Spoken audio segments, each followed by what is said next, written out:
Bien-aimés frères et sœurs dans le Seigneur, nous sommes ravis de vous retrouver cette semaine pour notre étude biblique communautaire.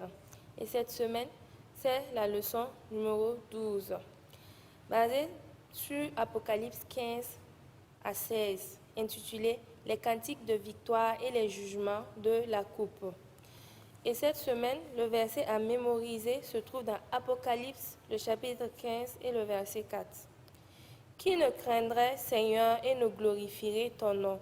Car seul tu es saint, et toutes les nations viendront et se prosterneront devant toi, parce que tes jugements ont été manifestés.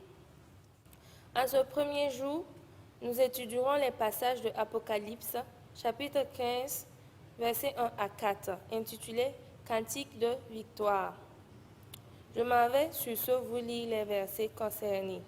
Apocalypse 15, versets 1 à 4. Puis je vis dans le ciel un autre signe, grand et admirable, 7 anges qui tenaient 7 fléaux, les derniers, car par eux s'accomplit la colère de Dieu. Et je vis comme une mer de verre mêlée de feu, et ceux qui avaient vaincu la bête et son image et le nombre de son nom, debout sur la mer de verre ayant des arcs de Dieu. Et ils chantent le cantique de Moïse, le serviteur de Dieu, et le cantique de l'agneau en disant, tes œuvres sont grandes et admirables, Seigneur Dieu Tout-Puissant. Tes voies sont justes et véritables, Roi des nations. Qui ne craindrait, Seigneur, et ne glorifierait ton nom?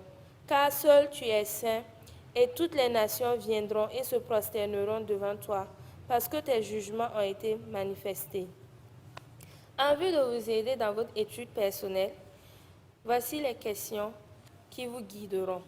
Premièrement, à l'ouverture de ce chapitre, que voit Jean dans ce qu'il décrit?